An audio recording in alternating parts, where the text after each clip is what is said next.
The night her daughter was born, the world should have become softer. But instead, it cracked open like glass. She lay there in that cold hospital bed, her body exhausted, her heart full despite everything, cradling the tiny life she'd just brought into the world. And then he leaned close, the man she'd promised forever to, the father of the child in her arms, and whispered words that would echo in her soul for years to come. "I wish I never married you." This is not a story about heartbreak. This is the story of what happens when a woman who was treated as nothing discovers she has the power to become everything. Tonight, we journey into love, betrayal, silence, courage, and the moment a broken whisper awakened a force no one saw coming. Who was this woman before pain shaped her? Why did a man of such wealth and privilege marry her, yet despise her? And how did a quiet, gentle heart become the storm that would rewrite an empire? What secret was buried beneath expensive suits and family dinners? Why did his family hate her from the very first moment? And what truth, hidden in plain sight, would change everything? Stay close, because this story will make you question everything you thought you knew about strength, about silence, and about what it truly means to fight back. Before we dive deeper, let us know in the comments where you're watching from. We'd love to hear from you. And if you're new here, click on the subscribe button so you never miss any of our upcoming videos. Her name was Emily Carter, and she was the kind of woman you'd pass on the street without a second glance. Not because she wasn't beautiful, she was, but because she carried herself with the quiet grace of someone who never demanded attention. She worked as a teacher in a small elementary school in Portland, Oregon, her days filled with crayon drawings and the laughter of children who adored her. She lived in a modest apartment with a view of the park, spent weekends at coffee shops with worn paperback novels, and believed in the simple magic of kindness. She never asked for much, just a life filled with meaning, love, and the quiet comfort of being seen. And then she met him. His name was Marcus Whitmore, though she didn't know the weight that name carried when they first met. It was at a charity event, one of those fundraisers where teachers were invited to speak about their programs. He was there, tall, composed, with eyes that seemed to hold 1,000 thoughts at once. He approached her after her speech, complimented her passion, and asked if she'd like to grab coffee sometime. She said yes. Their early days together felt like a dream. He was charming, attentive, and remarkably normal. He never mentioned money, never flaunted anything. They'd walk through the city, share street tacos, laugh at bad movies. She fell in love with the man who listened to her stories, who remembered how she took her coffee, who kissed her forehead when she was tired. And then, 6 months in, she learned the truth. Marcus Whitmore wasn't just a businessman. He was the heir to the Whitmore Group, a billion-dollar real estate empire that controlled half the skyline she saw every morning.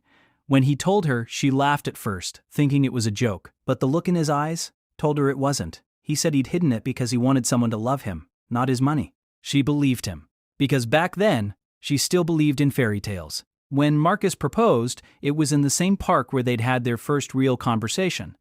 No grand spectacle, no cameras, just him, her, and a ring that probably cost more than her entire year's salary. She said yes not because of what he had, but because of who she thought he was. The wedding was intimate, or at least she'd wanted it to be. But his family had other plans. The Whitmore estate, where the ceremony was held, was a towering mansion that looked more like a museum than a home.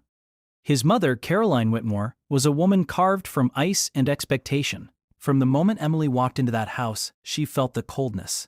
The way Caroline's eyes scanned her dress, her shoes, her very existence, as if searching for proof that Emily didn't belong. And Marcus's sister, Vanessa, was no warmer. She smiled, but her words cut.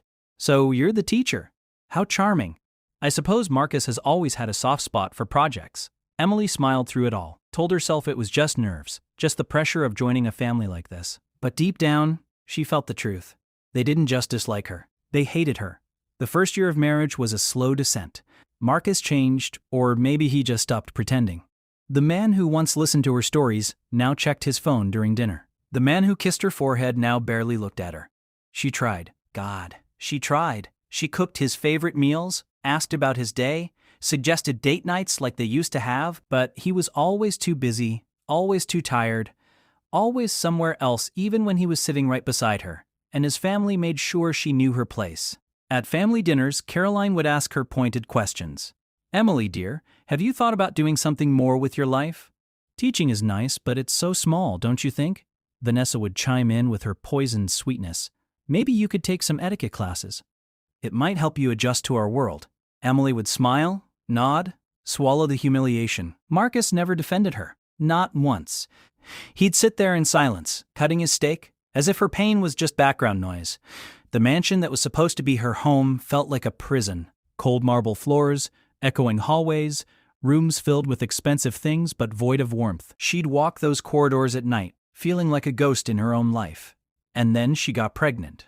When Emily told Marcus, she expected joy, maybe even a return of the man she'd fallen in love with. Instead, he stared at her for a long moment and said, "Are you sure you're ready for this?"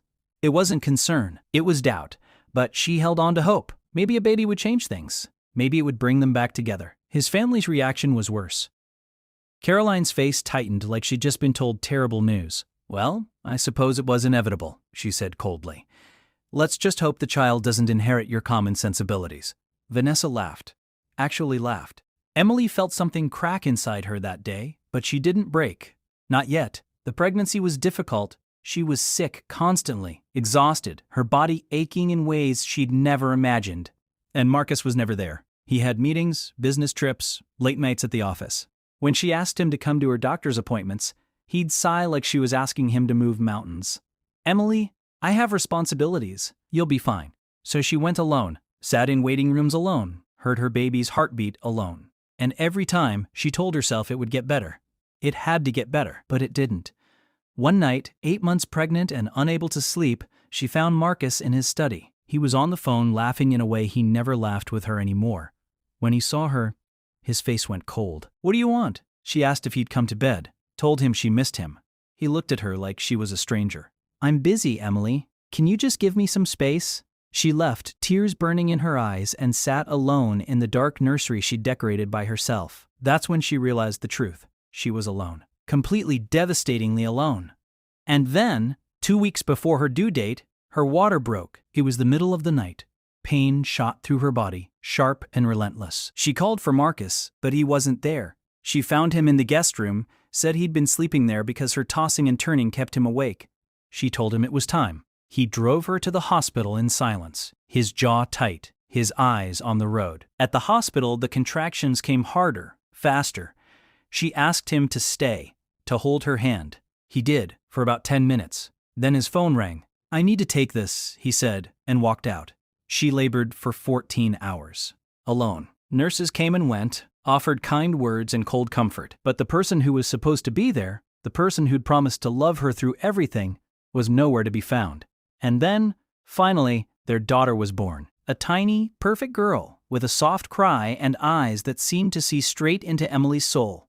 Emily held her, tears streaming down her face, feeling a love so fierce it physically hurt. Marcus came back into the room an hour later. He looked at the baby with an expression Emily couldn't quite read. Not joy, not pride. Something else, something empty.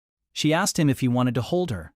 He did, awkwardly, like he was handling something fragile and foreign. And then, as Emily lay there exhausted, her body broken and her heart full, Marcus leaned close. She thought maybe, finally, he'd say something beautiful, something real. Instead, he whispered, "I wish I never married you." The world stopped. Emily's breath caught. She looked at him, searching his face for any sign that she'd misheard, that it was some cruel joke. But his eyes were cold, distant, final. He handed the baby back to her and left the room.